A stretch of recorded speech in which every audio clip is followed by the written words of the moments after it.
I'm going to demonstrate how to cut a pattern piece out with a rotary cutter and a ruler.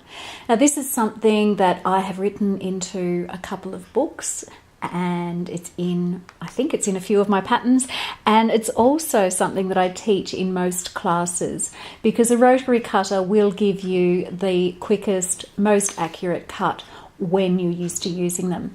There are a few tricks to learning how to use it with confidence and safety.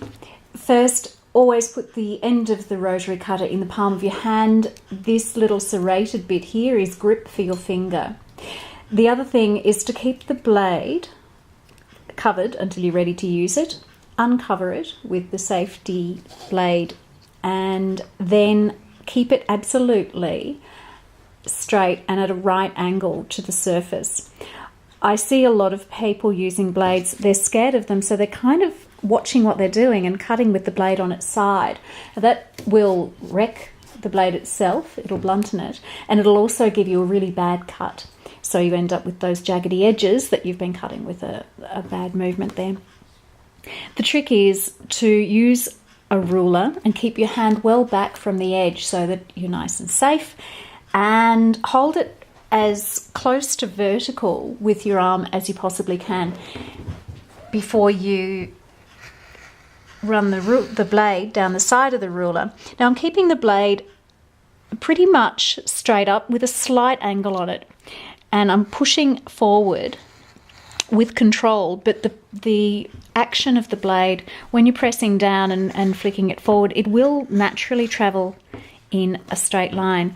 What you want to do is keep that against the ruler so it's in a very straight line. Now, knowing all we do about rotary cutters, let's have a crack at using the rotary cutter on a pattern. So I'm lining up the ruler with the edge of the pattern piece, and I'm going to just run that blade straight down that edge. Now, you might think I'm a bit of a daredevil here with a pattern piece on top and just cutting away. Every time I move to cut another line, I realign that pattern piece so that I make sure it hasn't slipped and I know it's going to be straight.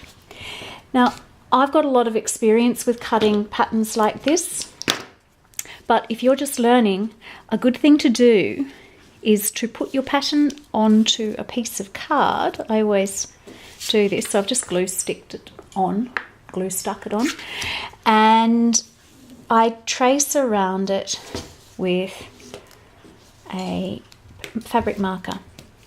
So, I mean, I don't always do this, but it's something that you can do to practice. And then you've got a nice clean line to follow.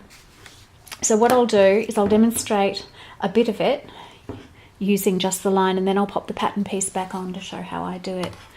So back to that, holding the blade at a right angle to the tabletop, I'm going to pop it in on the curve there and use the edge of the ruler against that curve, and I'm just pressing, I'm more downward than forward and eking along the edge, pressing down quite hard but not forward, and then rolling that ruler around so that it cuts the curve.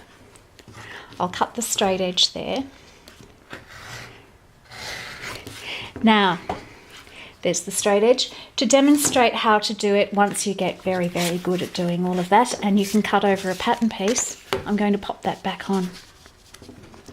So it's all lined up, and I'm going to again align the ruler with the edge of the pattern piece and the blade against that ruler, and again press downwards, not forwards. You can see the blade is pretty much upright, and I'm running that ruler around in a curve. My hand is spinning in a kind of a clockwise direction for this one as it's going around, and keeping that ruler to hold the pattern flat down against the fabric and giving the blade a really good edge to work against.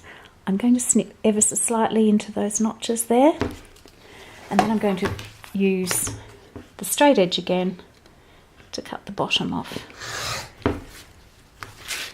And You can use a point cutter or an X-Acto knife or a Stanley knife to cut the little notches, or scissors, but I just sometimes use the small blade. And there is our nice symmetrical piece. And remember, OH&S, cover that blade.